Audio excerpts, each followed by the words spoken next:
오늘 말씀은 마태복음 1장 18절부터 25절까지 말씀으로 전하고자 합니다.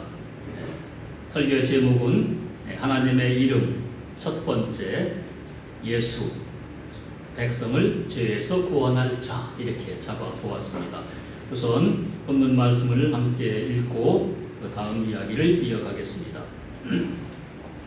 자, 18절. 예수 그리스도의 나심은 이러하니라. 그의 어머니 마리아가 요셉과 약혼하고 동거하기 전에 성령으로 잉태된 것이 나타났더니 그의 남편 요셉은 의로운 사람이라 그를 드러내지 아니하고 가만히 끊고자 하여 이 일을 생각할 때에 주의 사자가 현몽하여 이르되 다윗의 자손 요셉아, 내 아내 마리아 데려오기를 무서워하지 말라. 그에게 잉태된 자는 성령으로 된 것이라. 아들을 낳으리니 이름을 예수라 하라. 이는 그가 자기 백성을 그들의 죄에서 구원할 자이심이라 하니라. 이 모든 일이 된 것은 주께서 선지자로 하신 말씀을 이루려 하심이니 이르시되 보라, 처녀가 잉태하여 아들을 낳을 것이요 그의 이름은 임마누엘이라 하리라 하셨으니 이를 번역한즉 하나님이 우리와 함께 계시다 함이라. 요셉이 잠에서 깨어 일어나 주의 사자의 분부대로 행하여 그의 아내를 데려왔으나 아들을 낳기까지 동침하지 아니하더니 낳음에 이름을 예수라 하니라. 아멘. 예수님은 아브라함을 기준으로 했을 때 몇 대 손인가요? 마태복음 1장 17절을 보면 42대 손으로 되어 있습니다. 그래서 아브라함부터 다윗까지 14대, 다윗부터 바벨론으로 사로잡혀갈 때까지 14대, 바벨론부터 사로잡혀간 후부터 그리스도까지 14대, 그래서 42대라고 기록이 되어 있습니다. 물론 예수님은 태초부터 계셨습니다. 삼위일체 하나님 한 분으로서 태초부터 계셨지만 아브라함을 기준으로 했을 때 인간의 계산으로, 인간 그 자손들의 대를 따진 계산으로 친다면 42대다, 그런 얘기죠. 하나 더 물어보겠습니다. 하나님의 이름들이 굉장히 많은데요, 여러분들 생각나는 게 어떤 게 있습니까? 여호와, 또 뭐 이레, 아도나이, 니시, 에베네셀, 뭐 엘로힘, 엘샤다이, 뭐 이렇게 굉장히 많은데요, 얼핏 생각하기에 한 15개 이상이 됩니다. 그 중에 이제 예수 그리스도라고 하는 이름도 포함이 되겠습니다. 그래서 오늘 말씀은 그 예수 그리스도가 바로 하나님이시다 라고 하는 것에 초점을 맞추어서 말씀을 전해보고자 합니다. 옛날 얘기를 좀 하나 해보려고 그러는데요. 옛날 어느 나라의 왕이 알 수 없는 이끌림에 의해서 아주 그 천한 소녀를 사랑하게 되었다고 합니다. 그녀에게는 어떤 고귀한 혈통도 없고 또 공식적인 교육을 받은 적도 없고 그냥 시골에서 태어나서 시골에서 자라면서 늘 그 누더기 옷을 입고 아주 보잘것없는 오두막에서 바람 숭숭 들어오는 그런 집에서 살고 있는 아주 가난하고 얼핏 보기에 비천한 그런 처녀였습니다. 근데 왕이 이 소녀와 설명할 수 없는 어떤 사랑에 빠지게 됩니다. 어떤 이끌림에 의해서. 그래서 이 사랑의 마음에서 대체 헤어나올 수 없게 되었다고 합니다. 그렇지만 왕으로서는 자신이 왕의 신분을 밝히면서 그 소녀에게 내가 사랑하니까 나한테 와, 이렇게 말하기가 상당히 걱정스러웠다고 합니다. 어떻게 내 마음을 전달할까 고민을 하고 있는데 그 옆에 신하들이 그렇다면 뭐 왕이신데 뭐 걱정하십니까? 그냥 왕비로 딱 찍어서 데려오세요, 이렇게 얘기를 하니까 아니야, 그것은 강제로 할 수 있는 게 아니고 그 소녀의 마음이 움직여야 되는 것이니까 그렇게 할 수가 없어. 힘으로 억누르는 게 아니다. 사랑은 그런 얘기죠. 그러니까 어떤 사람이 또 그러면 조금씩 지위를 높여주시고 왕비가 되기에 부족함이 없는 그런 고귀한 자리까지 올려주시고 선물도 많이 해서 마음을 한번 돌려보세요.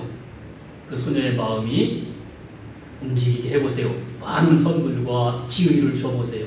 그러니까 그 왕이 아니야, 그것도 아니다. 선물 때문에 내키지 않는 마음으로 그 소녀가 나한테 올 수 있지도 않을 것이냐. 그러니까 그건 올바른 방법 아니다 라고 여러 가지로 고민하다가 마침내 생각을 했다고 내가 잠시 왕의 자리에서 내려서 그 소녀의 마을로 가서 아주 나도 그 소녀와 비슷한 입장의 남자로 거기서 생활을 하면서 그 소녀의 사랑을 내가 한번 얻어보겠다. 이렇게 해서 그 마을로 가서 아주 그 누더기 옷을 입고 아주 사회적 지위도 아무것도 없는 것처럼 또 조그마한 오두막을 지어놓고서 그 소녀와 같이 농사를 짓고 하면서 그 소녀를 자기에게 다가오게끔 만들고 이렇게 하기로 해서 그 시골로 갔다는 겁니다. 그렇게 해서 그 소녀의 마음을 얻으려고. 사실 이 이야기는 그 실존주의 철학자 키에르케고르가 한 말이라고 합니다.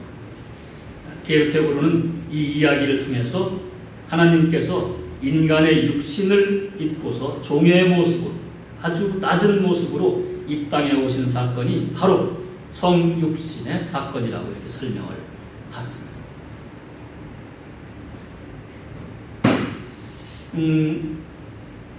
예수님을 믿지 않는 사람들에게서는 예수님의 동정녀 탄생이 이해가 되지 않았습니다. 그래서 굉장한 입방아들을 찍고 그랬죠. 한마디로 말해서 말도 안 되는 소리다. 어떻게 해서 남자를 알지 못하는 여자 혼자 아이를 낳을 수 있겠느냐. 이건 말도 안 되는 말. 사실 인간의 입장으로 봤을 때는 말이 안 되는 소리이긴 합니다. 믿음 없는 사람의 이성으로 생각하면 더더욱 말이 안 되는 소리죠. 그냥 꾸며낸 얘기, 신화, 전설 이런 것으로 밖에 이해가 되지 않는다 이 말이죠. 그리고 그 그리스도를 믿지 않는 사람들이 그걸 그냥 믿는다면 그것도 사실은 또 이상한 일이에요. 믿지 않는데 인정을 한다. 그것도 이상한 일이죠. 아무리 사람이 믿으라고 막 총칼을 들이대고 너 안 믿으면 죽일 거야 라고 협박을 해도 믿어지지 않는 것은 겉으로는 그냥 믿는 체 할지라도 속으로는 순종이 안 되기 때문에 어쩔 수가 없는 거죠. 그것이 비그리스도인 불신자들의 마음일 것입니다. 그런데 우리는 참으로 감사하게도 그런 것들이 자연스럽게 믿어지는다는 거 아닙니까? 우리 그리스도인들. 그러니까 이런 믿음조차도 우리에게는 하나님의 큰 선물이다. 네, 이런 생각을 해야 됩니다. 근데 간혹 예수를 믿는 사람들 중에서도 자기 입장에 따라서 성경을 부분적으로만 믿는 사람들이 있죠. 어떤 것은 믿고 어떤 것은 믿지 않고 자기한테 유리한 것은 믿고 불리한 것은 아니다. 배척하고 자기 믿고 싶은 것만 골라서 믿는 사람이 있습니다. 성경 말씀 중에 출애굽 사건은 너무나도 유명하기 때문에 다 아는데 그 출애굽을 할 때도 이스라엘 백성들이 홍해를 건넌 사건을 두고서 사람들이 이러쿵저러쿵 말을 많이 하죠. 모세가 딱 지팡이로 바다를 가리키니까 쫙 갈라졌다. 하느님의 권능에 의해서 이루어진 일이다. 아멘 하고 믿는 사람들이 있지만 어떤 사람들은 아니야 그거는 아닐 거야. 아무리 생각해도 아니야. 이게 성경을 보면은 홍해를 히브리 말로 갈대바다, 양스푸라는 말이에요. 갈대바다라는 뜻인데 그 갈대바다라고 표현을 했어. 그러고 보면은 아마 좀 깊이가 낮은 갈대가 많이 있는 그곳을 해서 이렇게 썰물이 되었을 때 물이 좀 빠져가지고 거기를 통해서 마침 이렇게 때가 맞아가지고 건넜을 거야. 이렇게 해석을 하고 실제로 그걸 고증하려고 연구를 하는 사람들도 있습니다. 근데 그걸 뒤집어 생각하면 나지막한 갈대 숲을 지나서 이스라엘 백성들이 건넜다라고 한다면 그 뒤에 쫓아오던 로마 군사들, 마차, 말, 온갖 병기들이 물에 왕창 다 빠져서 흔적도 없이 사라진 것은 어떻게 해석이 되겠느냐? 낮은 갈대밭에서 그런 것들이 다 빠져서 사라졌다고 하면 그것이 오히려 더 놀라운 일이 아니겠느냐? 이렇게 생각할 수 있습니다. 그러니까 믿음이라고 하는 것은 어떤 이성의 판단으로 이루어지는 영역이 아니라 그냥 믿음의 영역이다. 영의 영역이다. 이런 것이죠.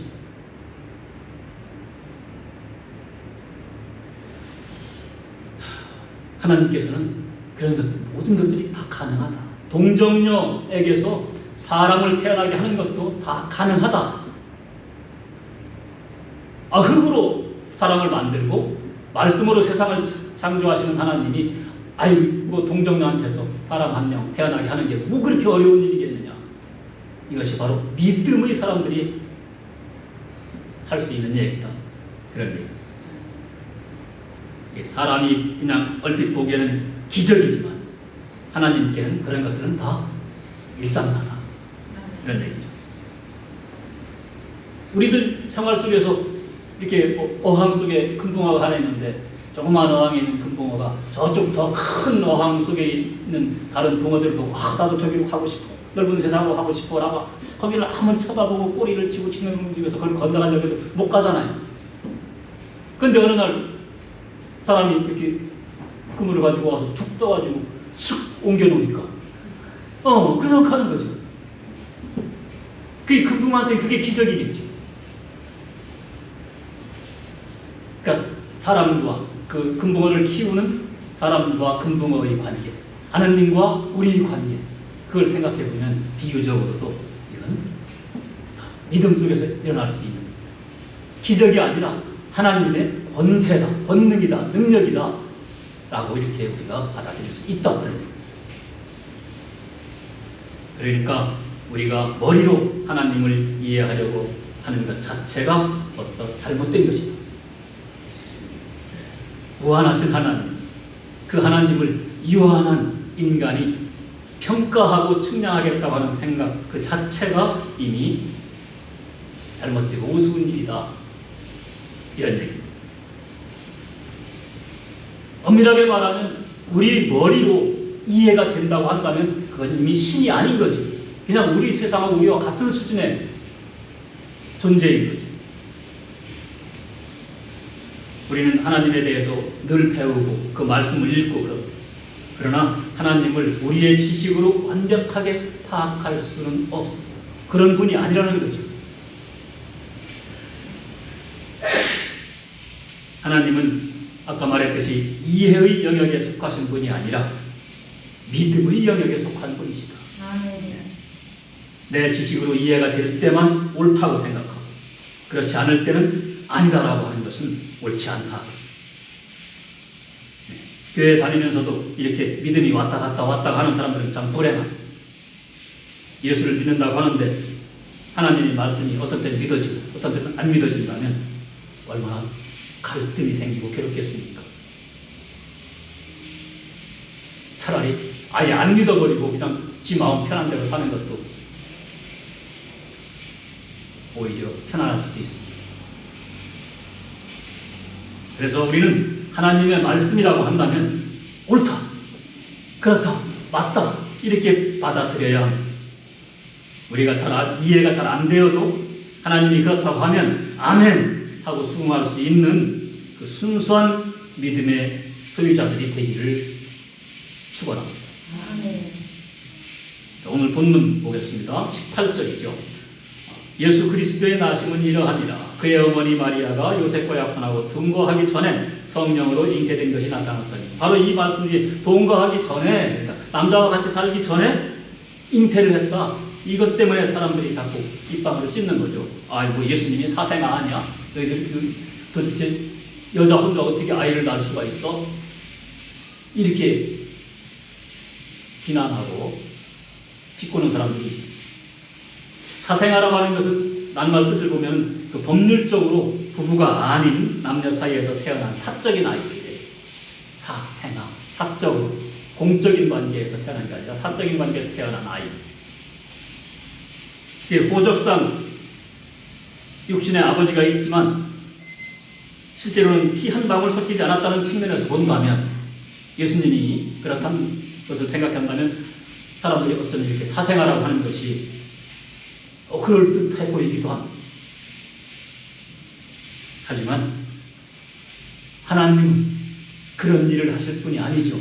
그리고 이렇게 예수를 이렇게 동정녀 마리아한테서 마리아를 통해서 낳게 한다면 사람들이 사생아라고 할지도 몰라. 사생아라고 할 거야. 라는 건 하나님이 이미 다 아셨겠죠. 그럼에도 불구하고 하나님은 여자의 몸에서 여자의 후손으로 예수님이 태어나게 만드신 거죠. 일부러.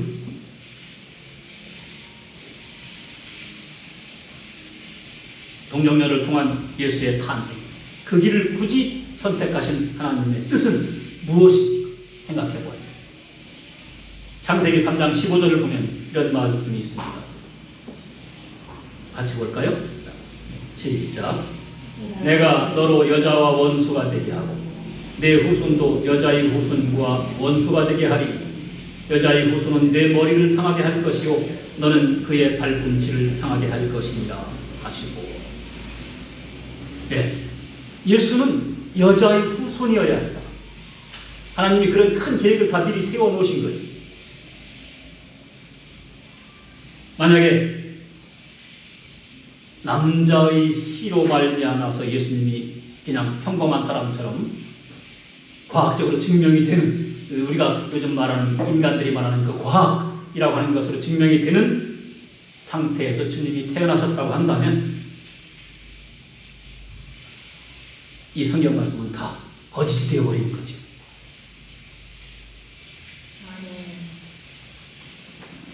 주님이 이 땅에 오신 가장 궁극적인 이유는 자신이 대제사장이면서 동시에 친히 대속의 제물이 되기 위한 것이었습니다. 그래서 제사를 지낼 때 그 제물에 흠이 있으면 안 되죠. 가장 깨끗한 제물을 골라서 제사를 드려야 합니다. 온 인류의 죄를 대속하기 위해서 예수님은 정말로 깨끗한 그런 제물이 되어야 했던 것이죠. 근데 그냥 일반적인 사람으로 태어난다면 어떻겠어요? 로마서 3장 10절을 보면 기록된 바 의인은 없나니 하나도 없어요. 그러니까 인간들 속에서는 의인이 없다. 제물이 될 만한 사람이 없다는 거죠. 그러니까 하나님은 애초부터 예수님을 보내실 때 제물이 될 수 있는 그런 상태에서 보내시기 위해서 동정녀 마리아를 선택하시고 그를 통해서 여자의 후손으로 낳게 하셨다. 그런 얘기입니다.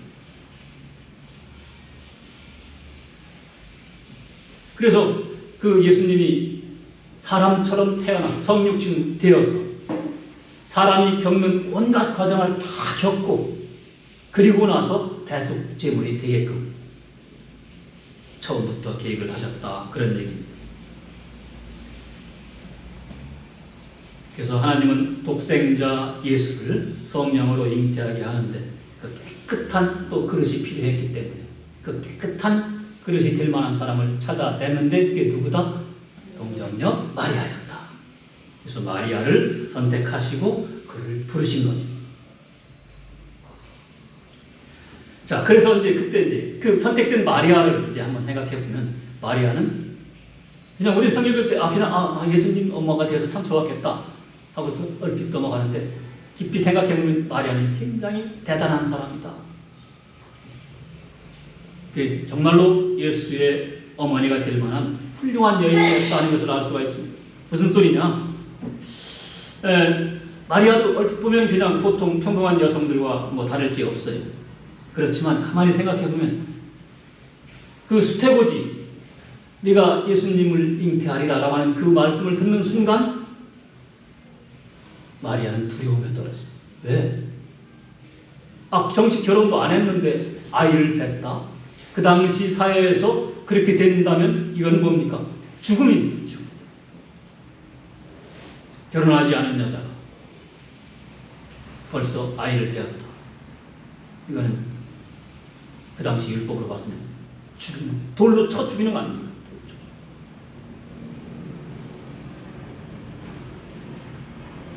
그런데 불구하고 마리아는 받아들였죠. 더군다나 또 한번 생각해 본다면, 남편을 생각해 본다면, 남편이 그 요셉의 입장에서 본다면 이것도 또한 남편한테 떳떳한 일이 아니겠죠. 남편이 자기를 버려도 할 말이 없는 거예요. 그럼에도 불구하고 마리아는 받아들였다. 그래서 자기의 죽음을 각오했다는 얘기죠. 그리고 하나님이 하시는 일이니까 순종하면 다 하나님의 뜻대로 이루어질 것이다 라는 것을 이미 알고 있었던 사람이라는 얘기죠. 그래서 마리아가 뭐라고 합니까? 누가복음 1장 38절을 보면 같이 보겠습니다. 자, 시작. 마리아가 이르되 주의 여종이 오니 말씀대로 내게 이루어지이다. 네, 천사가 떠나갑니다. 말씀대로 이루어지이다. 알았습니다. 주님께서 하시는 일이라면 제가 순종할게요. 보통 일이라면 그냥 내가 죽을 수도 있고 남편한테 버림받을 수도 있고, 하지만 주님이 하시는 일이니까 순종합니다. 죽음을 각오했다는 얘기죠. 인간의 입장에서. 자, 그렇게 되니까 하나님이 그녀를 세상에서 가장 복된 여인이 되게 해 주셨습니다. 그리고 죽지도 않고 버림도 당하지 않았습니다. 하나님은 자신의 말씀에 순종하다가 위기에 처한 사람들의 기도를 외면하시지 않습니다. 주님을 위해 죽기를 각오하고 섬기는 사람들은 나 몰라라 하고 내버려 두시는 하나님이 아니라는 거죠. 비록 흔들릴 때도 있고 고난을 받을 때도 있지만, 바람 앞에 촛불처럼 꺼질 듯 말 듯 할 때도 있지만, 믿음을 가지고 굳건히 순종하고 나아가다 보면 하나님이 마침내 축복하시고 구원하신다는 사실을 우리는 믿어야 합니다. 그것이 바로 동정녀 마리아를 통해서 우리한테 하나님께서 보여주신 거죠. 자, 그럼 마리아는 이제 그렇고, 마리아와 청혼한 요셉은 어떤 사람일까요? 19절부터 20절입니다. 오늘 본문 말씀 19절, 20절. 그의 남편 요셉은 의로운 사람이라 그를 드러내지 아니하고 가만히 끊고자 하여 이 일을 생각할 때에 주의 사자가 현몽하여 이르되 다윗의 자손 요셉아, 내 아내 마리아 데려오기를 무서워하지 말라. 그에게 이 되는 자는 성령으로 된 것이라. 자, 요셉이 이제 의로운 사람이라고 묘사되고 있습니다. 그러나 그 의롭다라고 하는 말은 우리가 흔히 생각하는 그 모세와 같은 그런 의로움은 아니죠. 요셉은 가만히 보면은 어떤 율법을 지키려고도 노력하지만 그 율법보다 사랑하는 마음을 먼저 가진 사람입니다. 사람을 사랑하는 마음. 법으로 심판하는 것이 훨씬 쉬운 일이고 깔끔해 보였을 수도 있지만 그는 그 방법을 선택하지 않고서 드러내지 않고 가만히 어떻게 일을 정리해 보려고 했습니다. 가만히 끊고자 했다. 사실 인간적으로 봤을 때 얼마나 화가 났겠어요. 번쩍 뛴 일이죠. 나하고 결혼하기로 약속을 했는데, 정혼을 했는데 결혼식 올리기도 전에, 같이 생활을 하기도 전에 아이를 가졌다? 인간의 입장에서 봤을 때는 말이 안 되는 소리죠. 당장 파혼하고 저 여자 돌로 쳐 죽여, 이렇게 말할 수도 있다. 그런데 요셉은 그 일을 드러내지 않고 가만히 끊고자 하였다.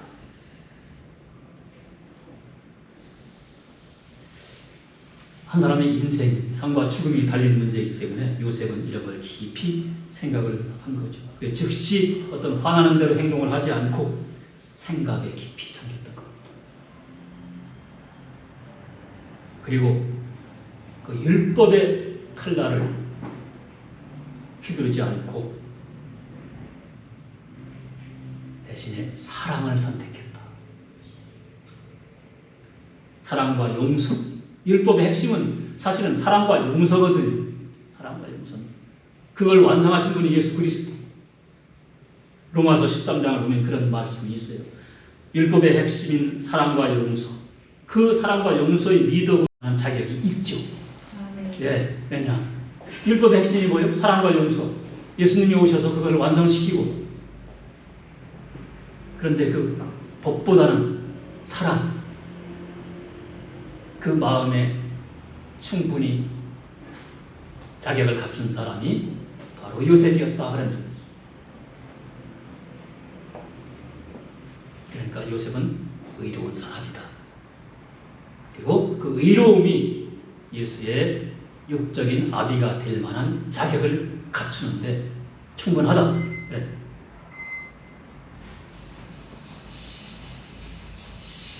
어떤 때는 가만히 생각해 보면 하나님이 좀 짓궂다. 우리 인간의 입장으로 봤을 때 미리 요셉한테 그 얘기를 좀 해주셨으면 요셉이 얼마나 마음이 편안했겠어요. 야, 요셉아, 너 마리아하고 결혼하기로 했잖아. 근데 이러저러해서 성령으로 하나님께서 성령의 힘으로 마리아를 인계시키시고 인류를 구원할 구원자 예수가 그의 몸에서 태어나게 될 거야. 이거 다 하느님이 하신 일이니까 또 아무 걱정하지 말고 그냥 마리아하고 자연스럽게 결혼해. 이렇게 말했더니 요셉이 고민하지 않았을 텐데 그렇게 말하지 않으신 것은 또 그것도 하나님의 뜻이 있어서겠지. 요셉이 과연 그런 자격이 있는 사람인가를 한 번 더 시험을 하신 겁니다. 물론 알고서 하신 일이겠지만. 그리고 요셉이 얼마나 순종하는가 하는 것도 보려고 하신 거죠. 하나님은 그럴 때가 많잖아요. 아브라함 보고 이삭을 바치라고 그러잖아요. 순종하는 순간 다 문제를 해결해 주시고 더 큰 복을 주시고. 사람의 입장에서 볼 때는 실수할 때가 있어요. 목회자도 그렇고 장로, 권사, 집사 또 일반 성도도 다 신앙생활을 하다가 이렇게 흔들릴 때가 있고 실수할 때가 있어요. 그리고 고민을 하게 됩니다. 그런데 좀 더 회개하고 그 의로움을 찾아서 하나님께 나아가면 하나님은 반드시 축복하시고 구원하신다.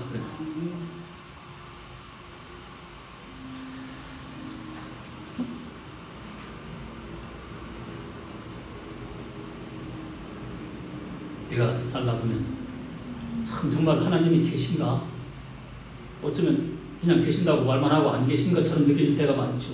이쪽 봐도 안 보이고 저쪽을 봐도 안 보이고 앞을 보면 가로막혀 있고 뒤로 돌아갈 수도 없고 나더러 도대체 어떻게 하라는 말이냐? 이렇게 느껴질 때가 참 많습니다. 그렇지만 길게 봤을 때 하나님의 시간을 생각해 봤습니다. 하나님의 시간표에 맞춰서 생각해 본다면 하나님은 늘 우리 곁에 계시다. 드러내시지 않지만 늘 곁에 계셔서 우리를 지켜보고 계시다. 믿음이 약해지면 그런 걸 의심하게 하고 절망이 되고 그럴 때가 있지만 우리는 끝까지 믿음을 가지고 하나님과 함께 하면은 하나님 반드시 우리를 지켜주시고 승리하시게 한다 하는 것을 우리는 믿어야 합니다. 21절 보겠습니다. 하늘을 아들을 낳으리니 이름을 예수라 하라. 이는 그가 자기 백성을 그들의 죄에서 구원할 자이심이라 하니라.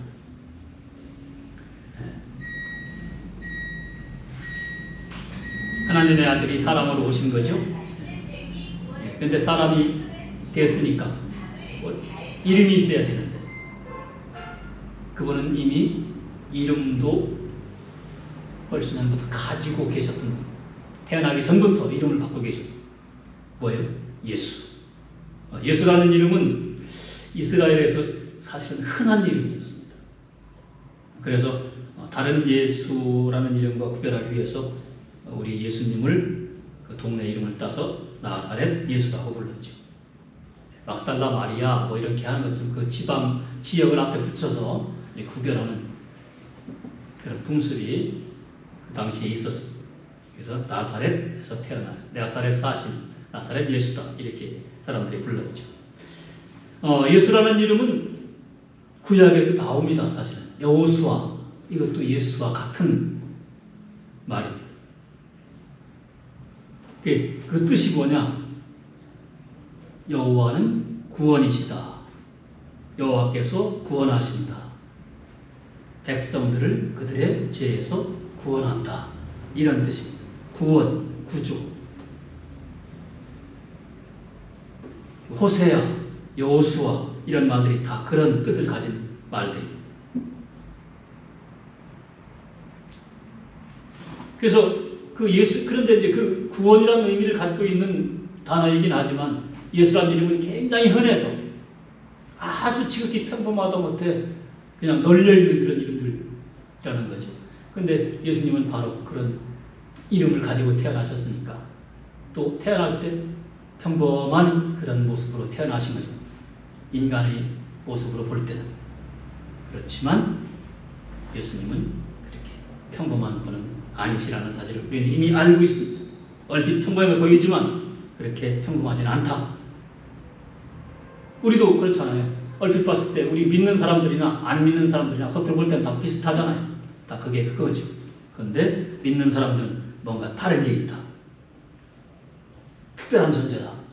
하나님의 사랑을 받고 하나님과 함께하는 그런 특별한 존재인데 그게 바로 예수님이 우리 안에 계시기 때문에 그렇다는 거죠. 그릇으로 칠 때 질그릇들은 다 평범하잖아요. 겉으로 보기에는. 그런데 그 안에 무엇을 담느냐에 따라서 그릇의 가치가 달라지잖아요.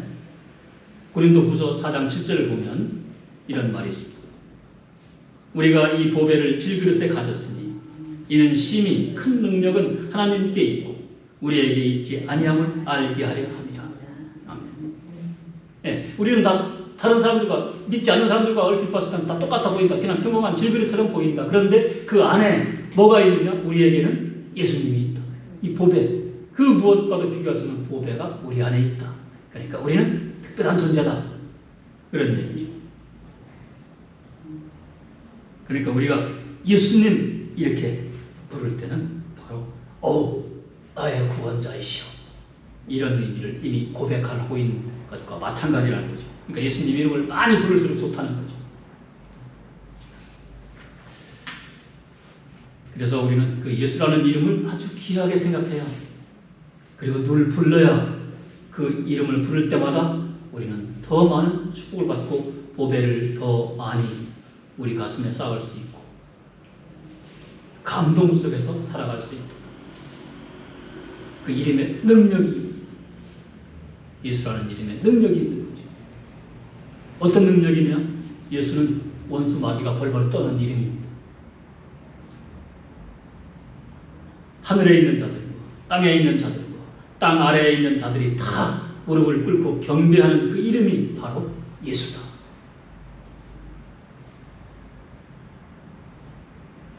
마가복음 13장 13절을 보면 이런 말씀이 있습니다. 자, 또 너희가 내 이름으로 말미암아 모든 사람에게 미움을 받을 것이나 끝까지 견디는 자는 구원을 받으리라.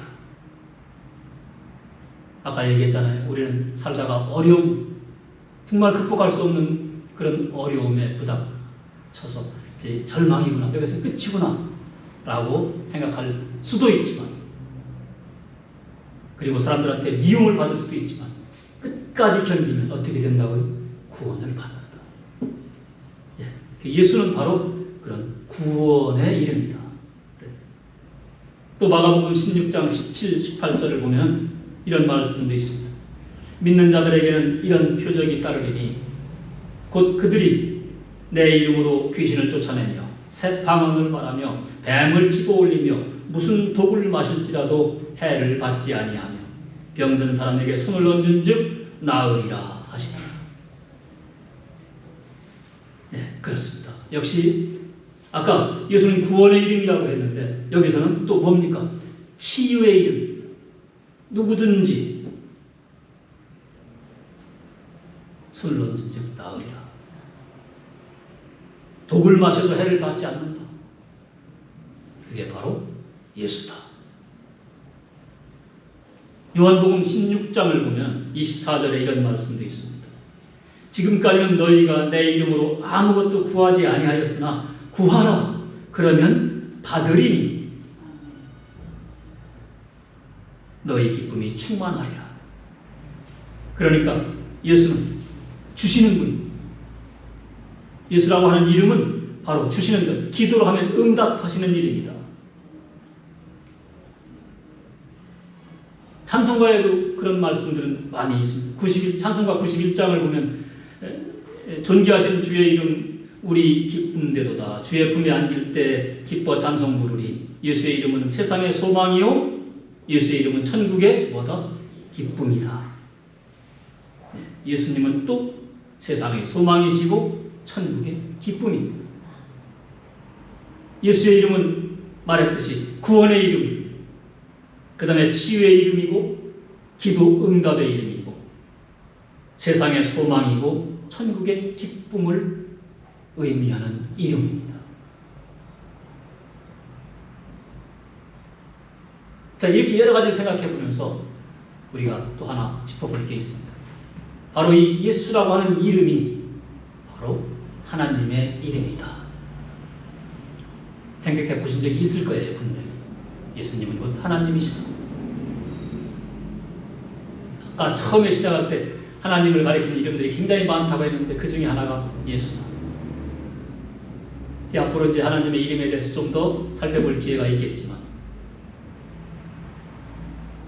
성경 곳곳에서 바로 이 하나님의 이름이 바로 예수다라고 하는 것을 증거하고 있습니다.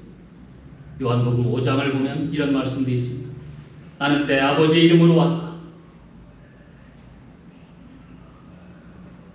또 10장을 보면 요한복음 10장에 보면 이런 말씀도 있습니다. 나와 아버지는 하나입니다. 나와 아버지는 하나입니다. 네. 또 요한복음 17장을 보면 거룩하신 아버지여 내게 주신 아버지의 이름으로 그들을 보존하사 우리와 같이 그들도 하나가 되게 하옵소서. 내게 주신 아버지의 이름. 그러니까 하나님과 예수님은 일체. 곧 예수님은 하나님이다. 라는 것을 증거하는 말씀이죠.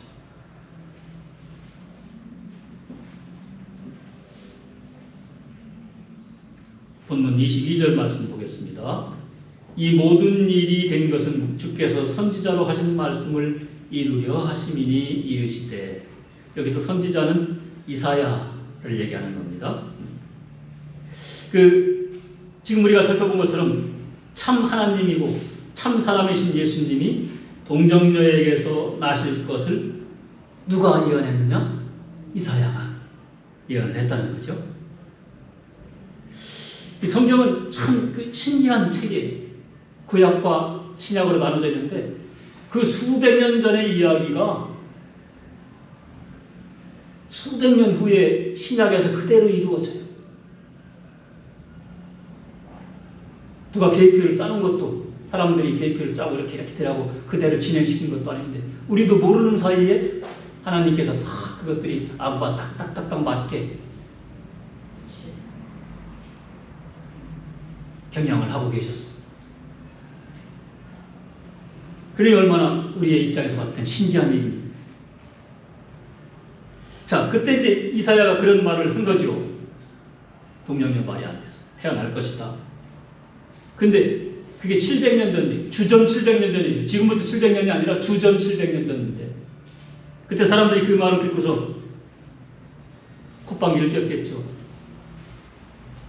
야, 이사야 좀 이상한 사람 아니야? 응?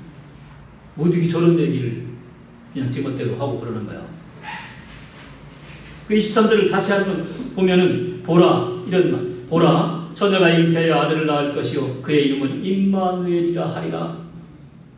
이게 바로 이사야 7장 14절에 있는 말과 똑같은 거예요. 이사야 7장 14절. 아까 얘기했듯이 이사야는 언제적 사람이라고요? 주전 700년 때 사람. 근데 700년 후에 그 말이 이루어졌어요.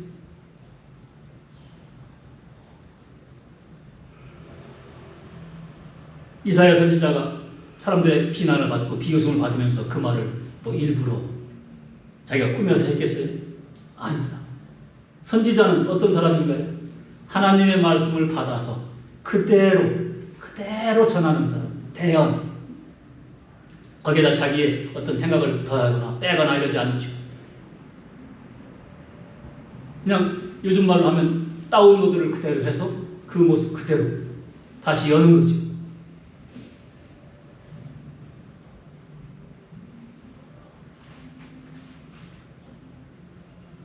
그러니 얼마나 신기합니까? 지금 생각해본다. 예수님한테 또 다른 별명이 있죠.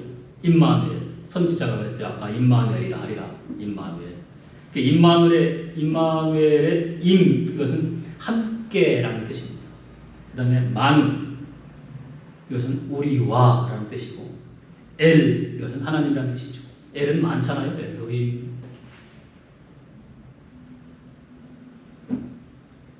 그래서 임마누엘, 이 말은 하나님이 우리와 함께 계시다 라는 의미를 가진 말입니다. 우리를 죄에서 건져내고, 그 건져내기만 하고서 내가 건져놨으니까 네 맘대로 살아, 이제 네 앞으로 인생은 네가 알아서 살아, 이렇게 그냥 내버려 두시는 것이 아니라 건져내시고 나서도 계속 함께 해주시는 분이 바로 누구다? 하나님이다. 그런 뜻입니다. 그래서 하나님이 나와 함께 하신다는 확신을 가진 사람, 그런 사람이 복된 사람인 것입니다. 하나님이 나와 함께 하시고, 우리 가족과 함께 하시고, 우리 이웃과 함께 하시고, 내 일터에도, 내 직장에도 늘 함께 하신다. 이런 확신을 갖고 있는 사람은 어려움이 닥쳐도 흔들리지 않고, 잠깐 동안 불행해 보일지라도 불행하지 않습니다. 지금은 어려워도 마침내 넉넉히 극복하고 다시 일어날 수 있습니다. 이제 언제 어디서 무슨 일이 할 때든지 어떤 어려움이 닥쳐도 여러분들에게 바로 그 임마누엘의 복이 늘 함께하기를 축원합니다. 아멘. 본문 말씀 24절, 25절 보겠습니다. 요셉이 잠에서 깨어 일어나 주의 사자의 분부대로 행하여 그의 아내를 데려왔으나 아들을 낳기까지 동침하지 아니하더니 나음의 이름을 예수라 하니라. 요셉에 대해서 조금 더 얘기를 해보죠. 그래서 아까 말했듯이 요셉은 천사의 분부대로 했어요. 시키는 대로 다 했어요. 온갖 그 갈등과 괴로움이 있었지만 순종을 했어요.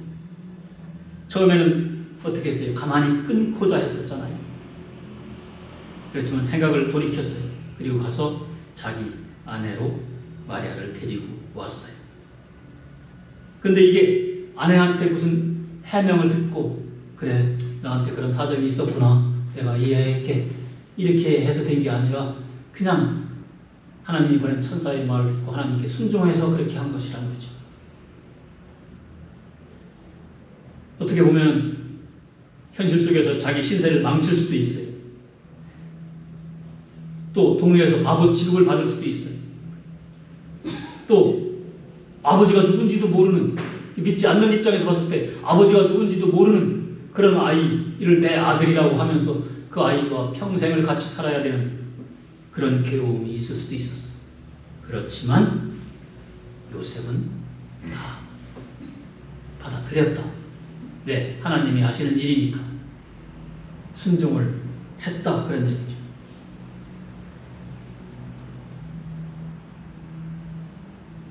한 번 순종하는 것이 10번 제사를 드리는 것보다 낫다는 얘기가 있습니다.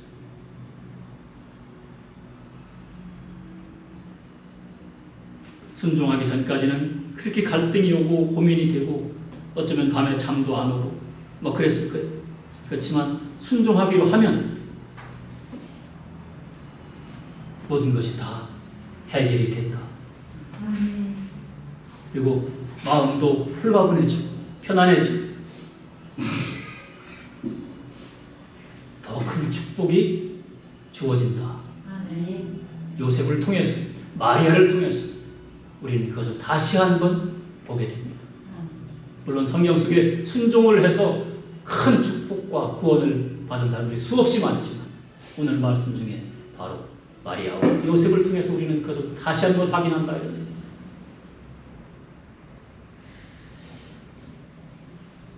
순종입니다. 우리나라에 소개된 책, 외국 책들이 굉장히 많은데 요새 그 우리나라 작가가 노벨 문학상을 받게 돼서 아주 큰 막 경사가 났죠. 감동적인 경사가 났어요. 한강이라고 하는 작가가 노벨 문학상을 받았다고 하는데 이제 그런 책들이 외국에 다 소개가 되겠죠. 번역돼서 이미 다 소개가 됐기 때문에 외국인들이 그걸 알고 심사해서 상을 준 것인데 더 많이 소개가 되겠죠. 우리나라 작가들의 작품들이. 근데 이제 우리나라에 또 외국의 작가들의 글들이 또 많이 들어와 있는데 그 중에 그 오늘 내 생애 최고의 날이라고 하는 책을 쓴 로이 내신이라는 사람이 있어요. 그 사람이 인간에게 가장 필요한 것이 무엇이냐 하는 것에 대해서 얘기를 한 바가 있습니다. 어떻습니까? 인간에게 가장 필요한 것이 무엇일 것 같을까요? 어떤 성경적인 그런 입장에서 이제 로이 내신이 얘기를 한 게 있는데요. 이렇습니다. 인간에게 가장 필요한 것이 만약에 지식이었다고 한다면 하나님은 우리에게 예수님 대신에 교육과를 보냈을 것이다. 그 다음에 또 인간에게 가장 필요한 것이 건강이었다고 한다면 하나님은 우리에게 의사를 보내셨을 것이다. 또 인간에게 가장 필요한 것이 돈이었다고 한다면 하나님은 우리에게 사업가를 보내셨을 것이다. 또 인간에게 가장 필요한 것이 즐거움이었다면 하나님은 우리에게 연예인을 보냈을 것이다. 그러나 하나님은 그런 사람들을 보낸 게 아니라 용서하는 사람을 보냈다. 구원하는 사람을 보냈다. 그래서 인간에게 가장 필요한 것이 하나님에게 뭐라고 생각하셨기 때문에 그랬겠느냐. 죄에서 구하는 제사. 그래서 누구를 보내셨다? 예수님을 보내셨다. 구세주 예수님을 보내셨다. 그런 얘기죠.